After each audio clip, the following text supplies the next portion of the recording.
Hey everybody, welcome back to another video. Hope you all are doing well. As I stated in my last video, today is going to be kind of a Q&A thing, so I'm going to be going over some of your questions you've been asking me, addressing some of the comments.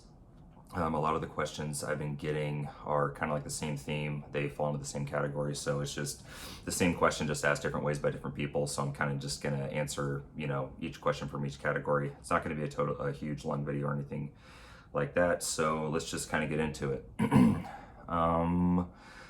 So, what can you tell us about Tom Allman? He is now the resident of Shelter Cove.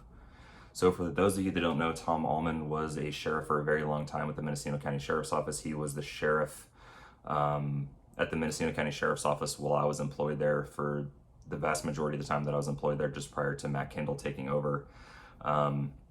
He has since retired. He put in like 35 years with the Mendocino County Sheriff's Office, and now he's a resident deputy in Shelter Cove, which is a place in Humboldt County, just north of Mendocino County. So what do I know about Tom Allman? A lot of people have been asking me about Tom Allman and, rumors I've heard or things that I know about him. So as I stated before, when I was a patrol deputy with the Mendocino County Sheriff's Office, especially a resident deputy in Covelo, I didn't interact with him. I mean, he was a sheriff. He was down in Ukiah. I didn't see him in a patrol capacity or function whatsoever. I mean, he was on the street back in the mid to late 90s up through the early to mid 2000s. So I never worked with the guy. And I mean, he was a sheriff at the time, and I was just a basic patrol guy. So everything, or whenever I would deal with him, it would be in a professional capacity. And usually it was going to him regarding things that I needed for Covelo or whatever. He was the one that assisted me in getting that position into the resident deputy position for Covelo. So that's kind of the only time I ever dealt with him or spoke to him was regarding work-related stuff. I never had a bad experience with him regarding any of those things. However, I do know that there are a ton of rumors, right, about Tom Allman. Most people in Mendocino County are familiar with it. A lot of people don't like Tom Allman. A lot of people do. Some people are indifferent. They're right in the middle. They don't, think either good or bad about him. Obviously, the rumors that everyone's heard, that he has a weed grow. He's always had a weed grow up in Humboldt County. I know that he is currently named in a civil RICO case, which you guys can look up. It's on Google right now. It stems from the two Rohnert Park police officers. When they were stopping people on Highway 101 while they were cops. They were pulling them over, taking their weed, taking their money and stuff like that. And then as that case progressed, they got named as co-conspirators. Tom Allman did, as well as Steve White, who is the captain with Fish and Game. He might be retired now, along with Dave Eister, who's the district attorney for Mendocino County Sheriff's Office. So Tom Allman got named in that RICO case as well. So, and that basically, accusing him of extortion, robbery, money laundering, tax evasion, like a whole slew of different things. I'm not going to get into it because it's a pretty substantial article. So those of you that aren't familiar, I'd encourage you to just go onto Google and you can just type in RICO case Mendocino County, and then you can kind of look it up. But in terms of rumors regarding Tom Allman, it just kind of falls into the same lines as things that I've discussed regarding my prior lieutenant, Derek Hendry, Pete Hoyle, those guys that used to work for the task force back in the day, that would, rip people off, and same with Shannon Barney, all those rumors are kind of circulate within that community and involving all those people. So that's all I know about Tom Allman. I mean, I don't have any proof of anything he's ever done. Like I said, the majority of his career was back when I was like in elementary school and middle school and stuff like that. So I do not know a whole lot, just rumors from what I've stated. I mean, Derek Hendry used to tell me that Tom Allman would drive drunk around Willits, and that was Derek Hendry's main mission, was to stop and pull over Tom and arrest him for DUI along with Tom Allman's son. So that was his thing. He never did it, obviously, but just little stuff like that I would hear throughout the years, but nothing concrete, nothing that I was ever able to prove by any means. So another question. So do you know if Mendocino County Sheriff's Office had a cozy relationship with a business owned by a former California sheriff that bought and sold data on people from the sheriff's office? No, I don't know. I've never heard anything about that. Do you know anything about the jail staff? So as I've stated numerous times, I spent the majority of my career in Covelo, which is a town in Mendocino County. For for those of you that do not know, it's approximately an hour and a half away from the Mendocino County Jail, which is located in Ukiah. I had very minimal interaction with anybody at the jail. So I didn't know too many of the jail staff. I know maybe a handful of them. The ones that I do know are good people. I don't have anything negative to say about them. However, I am familiar with a couple different cases involving jail staff. One of the guys I do know, his name is Zohar Zaid, and he is currently in charge of professional standards with the Mendocino County Sheriff's Office. So basically, he oversees all the background checks and background investigations for new recruits, people that want to be deputies on the street, as well as correctional officers in the jail. So before he was in that position, he worked in the jail as a sergeant, a correctional sergeant, and he was involved in an incident in 2017 where he tased a 5150 mentally ill inmate. This inmate was handcuffed behind his back. He was in the process of getting transported into a padded cell with 3 other correctional officer staff in the immediate area, and Zohar basically tased this guy while he was handcuffed with his hands behind his back. They did an investigation. The 3 witnesses stated that there was absolutely no need to tase this guy, this mentally ill dude who was completely restrained. And no criminal charges were brought against Zohar. However, he was demoted. So he went back down to just a regular correctional officer after that. And I actually got corrected on this because I put this story on my Instagram, and basically I was told, and I do vaguely remember this, that was the second time he's done something like that.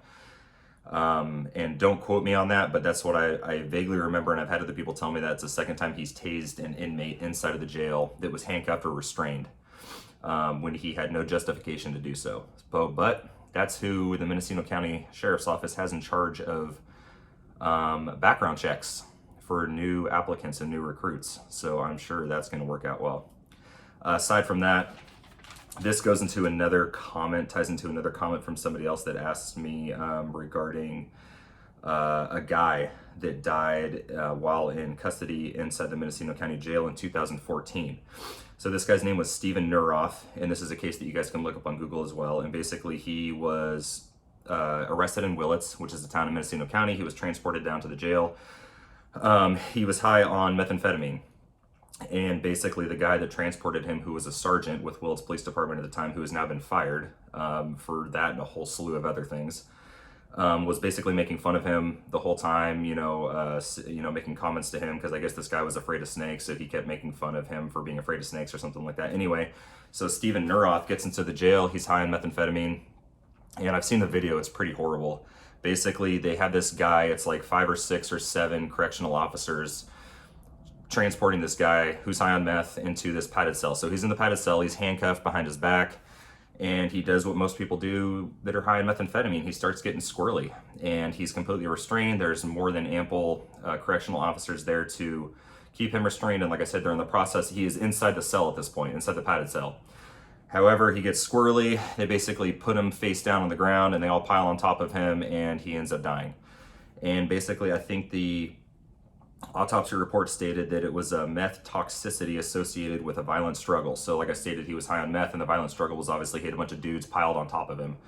On the street, we call that excited delirium, basically where you're high on meth and you do something to exert yourself to a great extent, like physically, and you go into cardiac arrest and your heart gives out.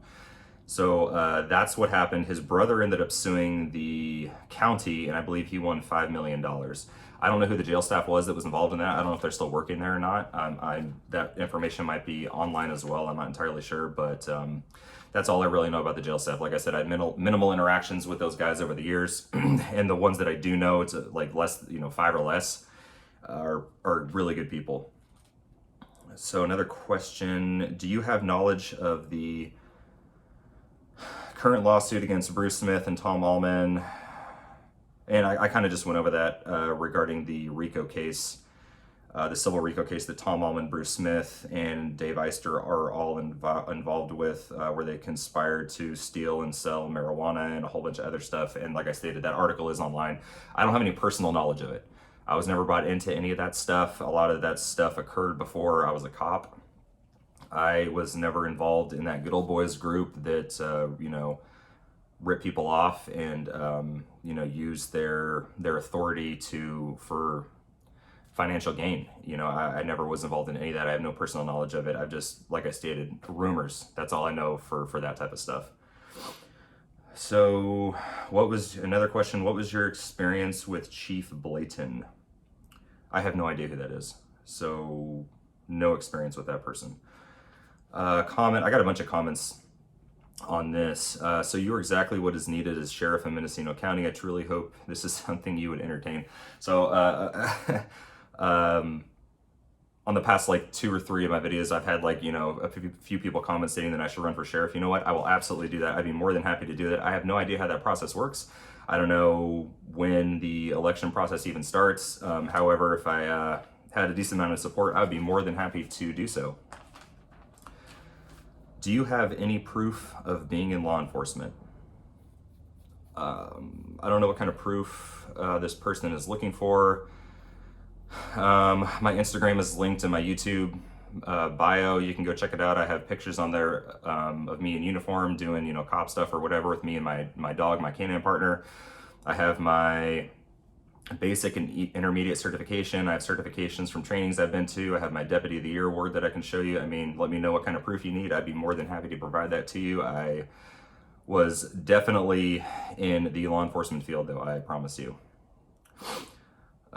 This one is, are you, and I've gotten a lot of this type of comment or question. So are you worried something is going to happen to you? Watch out for yourself. And I've had numerous comments, you know, over the course of my videos over the last 3 weeks stating me to watch out for myself, be careful, blah, blah, blah. Are you worried that someone's going to come do something to you?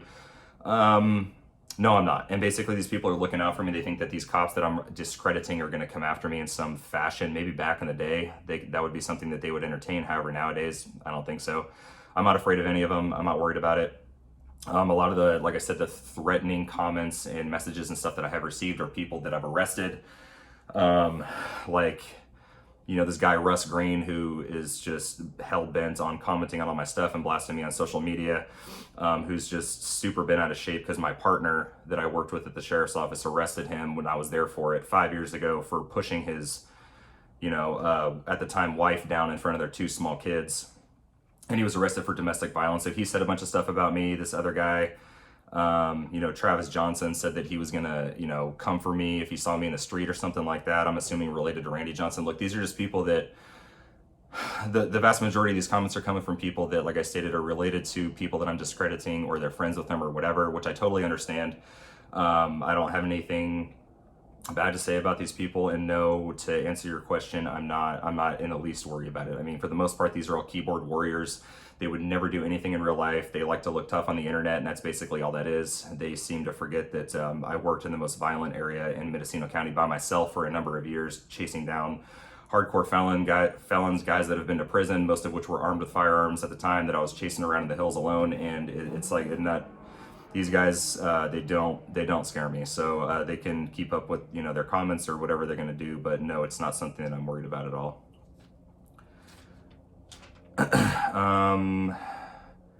This guy has asked me this a couple times. So was Mendocino County Sheriff's Office Bob Davis killed by friendly fire the night of April 14th, 1995? I never believed Bear Lincoln did it. My theory is that Tony Craver's brother, Jason Craver, was the one who shot Bob Davis. Jason was backing up deputies Dennis Miller and Davis when deputies opened up on Bear Lincoln and Leonard Peters. Did Jason Craver fire first? So I don't know. 1995, that was way before my time. I was 8 years old. So for those of you that don't know, Bob Davis was a Mendocino County Sheriff's Office deputy. He worked the Covelo area back in the day, back in the 90s, which is my area that I worked, and he was shot and killed. A lot of stuff led up to that incident during that time. It's a crazy, tragic, horribly sad story. Not just for Bob Davis, obviously, but for a lot of other people that died that day as well. That story is online. You can Google it. It was a whole huge, giant thing that spanned over a number of years and led to a lot of disdain and hatred on behalf of Covelo people for law enforcement, just because of the events that transpired after that. But to answer your question, I have no idea. I have absolutely no idea. Just the stuff that I've heard. I do know Bear Lincoln, the one that was supposedly shot and killed Bob Davis. You know, that was a rumor, and then other rumors are the ones that you just told me. I have no idea. I do know Bear Lincoln personally. I've interacted with him numerous times. He still lives in Covelo. All I know is, like I stated, it was a horribly sad, tragic event, and I truly don't know what happened. Really, the only people that know for sure are the people that were there, and that's it. And who killed dispensary owner Les Crane in Laytonville on November 18th, 2005? So I'm not sure. I actually don't know who that is. I apologize. In 2005, I was in high school, and I have no knowledge of that case whatsoever, so I apologize. I'm not sure. Can you explain why you left Covelo and why we are being ignored by law enforcement? I left Covelo for a lot of reasons. I was out there a lot of time, and I was devoting all of my personal time and everything else to that town and to those people, which I love to death. I love the town. I love a lot of the people there. It was an experience I'd never trade for anything in the world. But doing it for as long as I did by myself, all the time that I had to devote to it to be effective, took away time that I had with my daughter and some other family stuff, and it basically got to a point where I needed to take a break. I needed to take a step back and spend more time with my kid, who I wasn't seeing just because I was so devoted to everything that I was doing in Covelo. I did try to go back a year later because I did miss Covelo, and I was going to try to work something out with, in terms of seeing my kid more and stuff like that, but also be able to be affiliated with Covelo again. However, Matt Kendall, the sheriff, and myself could not come to an agreement that was going to benefit both of us as well as the community in Covelo, and that it just didn't work out, unfortunately. But that's why I left. A lot of contributing factors to that. I do still love Covelo. It was a great, awesome experience, like I stated. And you said, why are we being ignored? I'm assuming we mean like you live in Covelo and you're being ignored in some fashion by law enforcement. I don't know if they're not responding to your calls or the lack of patrol presence. Now that comes down to lack of personnel, and from my experience while I was employed there, a lot of people do not put Covelo top on their list in terms of places that they want to patrol, or that they want to focus the majority of their attention. Not saying people don't care, but for me, it was always my number one goal was to improve that place by any means necessary, and try to interact with the community as much as possible, and the people that were causing all the issues and trouble and stuff like that, to arrest them and take them to jail and do those types of things. And so there's a lot of contributing factors to that. I think, like I stated, lack of personnel is definitely a major one. And however, Matt Kendall in his press release said that he's trying to hire people, I guess. I mean, he told me, or they basically told me they wouldn't, take me back when I tried to come back, especially back out to Covelo. There was another guy who's now an officer for another agency that used to work for Mendocino County Sheriff's Office that he tried to go back there also. They told him no as well, basically because they don't like his personality, because he was very vocal about being like on the liberal side of things, like he was a Democrat, and at the sheriff's office, the command staff didn't like that, and they had no reason not to hire this guy back. He's a great cop. I worked with him. But basically they didn't take him back. I know that they just failed some other kid out of backgrounds. So apparently they're trying to hire more people, and hopefully that happens, and that Covelo starts to get the attention that it deserves again. And hopefully they're able to fix that personnel issue. I know they're having a retention issue as well, as I've stated in numerous videos, because the command staff is so bad and so toxic right now that a lot of people are trying to apply to other agencies, or do other things. They're making plans to leave, so that's gonna hurt the community as well. So hopefully they can rectify and fix those issues for you guys, because I do know that Covelo definitely, like I stated, does not get the attention that it needs by any means at all.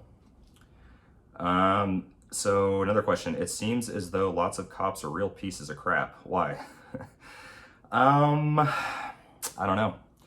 don't know. That is the $1 million question. I do not have an answer for. I don't know if it's an issue that comes down throughout the hiring process, like the interview, the background check process, or they just develop into those types of people as they kind of go along, depending on who they work with, depending on who their mentors or their leaders are.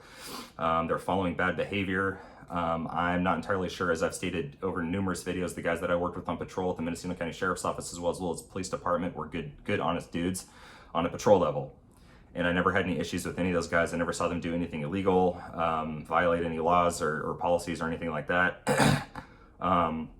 It just goes back to that standard saying, like, there are some bad apples in the bunch, but you can't really say that. I mean, because these people are walking around with a badge and a gun, they do have massive amounts of authority. It's not like just saying, oh, this is a bad apple. Like, this person's an employee at Walmart, right? Where they're not going to have very much authority to do anything. And these people that are cops, I mean, the communities, and they're real people that are actually affected. Their lives are altered and changed forever based on some of these people that, I've been discussing. So I'm not sure why.